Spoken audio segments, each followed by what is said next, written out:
هاي، أنا إلي وبالفيديو تبع اليوم رح نحكي عن كذا عملة. رح نحكي عن الإثيريوم، عن ستيلر، عن نيو وإثيريوم كلاسيك. رح نحلل شو هن أبرز الأخبار على كل وحدة منهم ونرجع نفوت بالتفاصيل كرمال نحللهم. نايف اليوم للأسف مش رح يقدر يكون معنا، هو بيعتذر منكم، لكن بكرة رح نرجع نعمل فيديو كرمال نحكي أكتر بالتفاصيل عن أسعار هدول الكريبتو.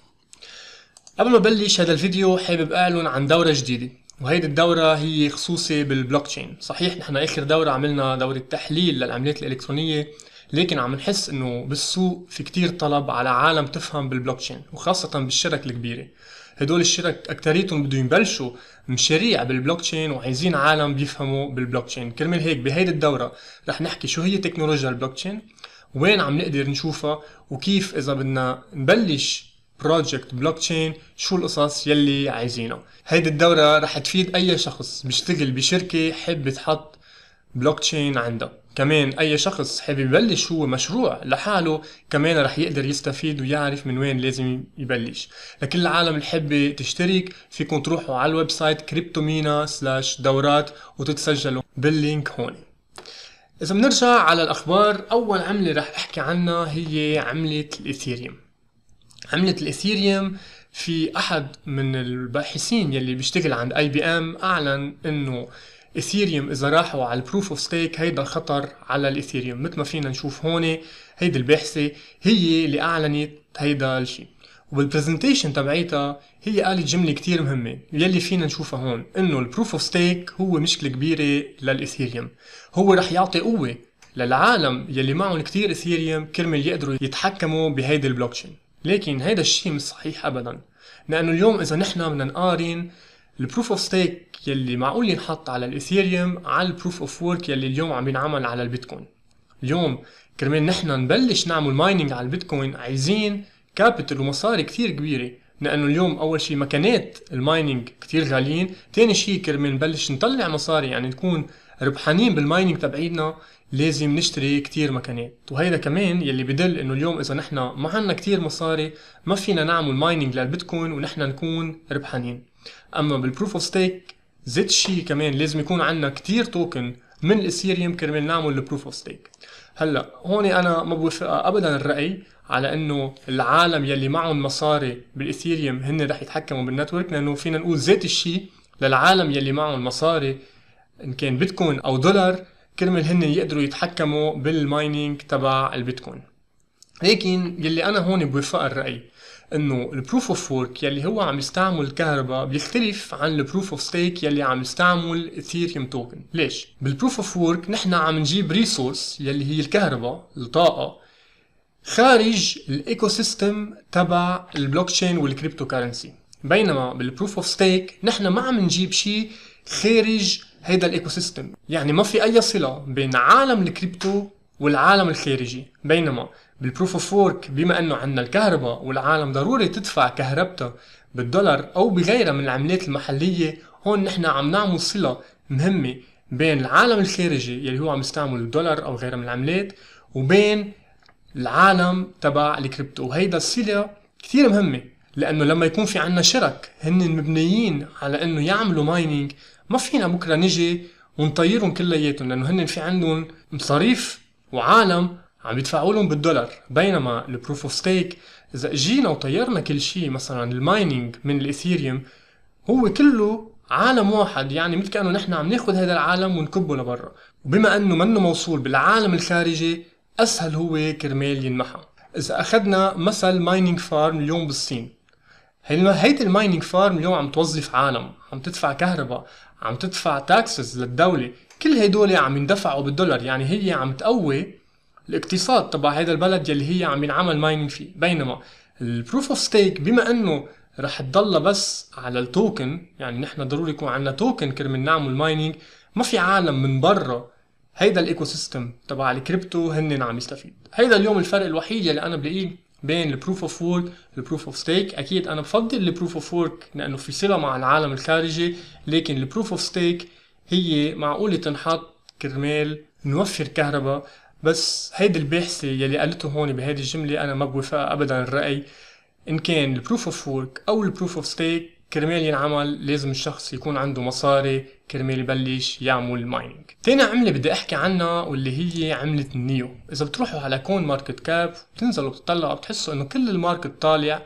اكيد في عنا عملات طالعة اكتر من عملات مثل ريبل، مثل هون ستيلر يلي رح نرجع نحكي عنه بعدين، لكن بنحس انه نيو نازل 3.5%، مع انه نيو باخر 10 ايام كان هو عم بيطلع. والسبب لهيدا النزول هو هيدا التويت يلي رح فرجيكم اياه هون. بهيدا التويت هيدا شخص بيطلع وبيعنون على تويتر انه الكونسنسس الجوريثم يلي نيو حاليا عم بيستعمله منه مزبوط. يلي منكم ما بيعرف الكونسنسس الجوريثم تبع نيو هو DBFT، يعني Delegated Byzantine Fault Tolerance، ويلي هو بيقول انه كل شخص عنده نيو هو اليوم في يصوت لنود. بدنا نصوت للنود يلي هن رح يقدروا يعملوا الكونسنسس. حاليا هن 7 نود هن يلي بيعملوا الكونسنسس. وهيدا الشخص اللي عم بقوله هون بالتويت تبعه انه هو درس النيو بلوك تشين وشاف انه اذا واحد من هدول ال7 نود وقع بصير في مشكلة بالكونسنسس. وبما انه هدول النود لازم يكونوا فولت تولرنس، يعني هن ممنوع يوقعوا، هو عم بقول انه النيو بلوك تشين عليها مشكلة. هيدا القصة اكيد رجعت نفت من شخص بيشتغل بالسيتي اوف زايون، ويلي هو برهن بفيديو انه هن وقعوا واحد من ال7 نود، اكيد مش على المين نت، على التست نت، وما صار شيء بالنسبة للكونسنسس. للعالم يلي حابين يفوتوا اكتر بالتفاصيل انا رح احط اللينك تبع هيدا التويت، هيدا الشخص اللي بيخبر كل المعلومات يلي هو عنده اياها، واكيد الرد تبع فابيو يلي هو السي او تبع سيتي اوف زايون. كمان شخص تاني اللي هو مالكوم ليريدر يلي دايما بيحكي عن نيو، فيكم تروحوا وتشوفوا الارتيكل تبعه. كل هدول التساؤلات اليوم عم بيعملوا انه الماركت كله طالع، لكن عم نشوف سعر نيو عم بينزل. العملة الثالثة يلي رح نحكي عنها اليوم وكتير منكم كانوا عم يطلبوها هي عملة ستيلر. صحيح ستيلر انا ولا مرة حكي عنها بهيدا الشانل، واليوم الفرصة كرمال نفوت فيها اكتر بالتفاصيل. لكن ستيلر مثل ما عم نشوف هي بالمرتبة الثامنة، سعرها $0.38. ستيلر عليت كرمال تقريبا دق بالدولار بشهر واحد من هيدي السنة، لكن رجعت نزلت مع نزول كل الالتكوين. يلي ما بيعرفوا ستيلر هي فورك من عملة XRP يلي هي ريبل. هدف هيدي العملة انه نقدر نعمل حوالات بشكل كتير سريع وبلا ما ندفع عليهم ضريبة عالية او بالاحرى بلا ضريبة. ستيلر اليوم هن عندهم الكونسنسس الجوريثم تبعهم اللي هو SCP ستيلر كونسنسس بروتوكول، يلي هو منه بروف اوف وورك ومنه بروف اوف ستيك. عملة الستيلر ما بينعمل لها مايننج وكل التوكن هن انخلقوا. المشكلة يلي انا بلاقيها على هيدي العملة انه التوتال سبلاي هو 103 مليار، لكن اليوم حاليا على السوق ما في الا 18 مليار، يعني 18% من العملة. يعني في عنا 82% من توكن تبع هيدي العملة منهم موجودين على السوق، وانا ما بعرف هنن بايد مين. هذا ما بيعني انه التكنولوجيا ورا ستيلر منا منيحة. ستيلر عم يجربوا يعملوا زيت الشيء مثل ريبل. الريبل هن اكتر للبنوكي، بس الريبل هن سنترلايز، يعني هن مسكرين على حالهم، وانا او انتو ما فينا نروح ونستعمل التكنولوجيا تبع ريبل. لكن اليوم ستيلر هن عم بيروحوا عند الريتيل، يعني اي شخص سوبر ماركت او اي شخص اليوم بده يقبض بالكريبتو هن اليوم موجودين كرمال يساعدوه يروح على هيدا البلوك تشين ويبلش يقبض كريبتو. احد البارتنرشيب يلي كتير اثر على سعر ستيلر يلي شفنا انه طلع بشكل رهيب بشهر واحد هو مع IBM. ومثل ما عم نشوف هون ستيلر و IBM عم بيعملوا كريبتو كارنسي ان كروس بوردر بيمنتس. يعني مثل ما نحن بنعرف اليوم كرمال نبعت حوالات من بلد لبلد، اول شيء عم ياخذوا كتير وقت، وتاني شيء عم ندفع كتير عليهم اكتر من ما عم ندفع على حوالات البيتكوين. وهيدا اللي هن عم يجربوا يحطوه، لانه اليوم العملة اللي عم ندفعها على الحوالات على البلوك تشين تبع ستيلر كتير واطيين، وهيدا يلي عم بيحمس العالم اكتر واكتر انه هن يروحوا على هيدي التكنولوجيا. هيدا كان تقريبا ملخص سريع عن ستيلر، لكن انا هون بدي انبهكم من شغله. اللي عم نشوفه هون هو ال XLM، يعني ستيلر لومنز، واللومنز هي العملة يلي عم نستعملها على الستيلر بلوك تشين كرمال ندفع العمولة تبعتنا. بس هيدا ما بيعني انه كل الاحوالات يلي عم تصير على الستيلر بلوك تشين ضروري تصير بالاكس ال ام او اللومنز. اليوم نحن فينا نبعت مصاري ان كان دولار، ان كان يورو، ان كان غير عملة على البلوك تشين تبع ستيلر، وهيدي شغلة كمان انا بتخوفني من سعر ستيلر. يعني التكنولوجيا صحيح انه كتير منيحة وكتير مفيدة، لكن لومنز منه متصل دغري بهيدي التكنولوجيا. بس الشغلة يلي عم تفرق ستيلر وريبل او بالاحرى اكس ال ام واكس ار بي انه اليوم ستيلر فينا نعمل اي سي او عليه. يعني في الشرك يلي بدها تعمل اي سي او او يلي عم بتحط المشاريع تبولاتها على الستيلر بلوك تشين هن عم بيعملوا اي سي او، وبهيدا الاي سي او هن عم بيجمعوا لومنز يعني اكس ال ام. يعني هيدا بدل انه العالم كرمال يحطوا مصاري بهدول الشرك اللي بدهم يعملوا اي سي او ضروري يشتروا اكس ال ام، ويلي معقول يؤدي انه يزيد حقه بالمستقبل. انا اكيد رح خليكم انتو تقرروا اذا هي عملة بينفيد فيها او لا، بس يلي عم نشوفه اليوم انه في مشاريع جدية ومنيحة عم تنبنى على الاكس ال ام، لكن قديه فايدة الاكس ال ام رح تكون مهمة بالمستقبل؟ هيدا السؤال يلي لازم نطرحه على حالنا. اخر عملة رح نحكي عنها اليوم هي الاثيريوم كلاسيك. مثل ما بتعرفوا على البلوك 5,500,000 كان في هارد فورك على الاثيريوم كلاسيك يلي هو رح يخلق توكن جديد كاليستو. بما انه هلا صرنا بالبلوك يلي هو اكبر من 5,500,000 مثل ما فينا نشوف هون الفورك انعمل. يعني اذا هلا بتحطوا اثيريوم كلاسيك بالوالد تبعيتكم ما بقى رح يطلع لكم كاليستو، بينما كان لازم تكونوا حاطينهم تقريبا من ساعة او ساعتين. هيدا شو بيعني؟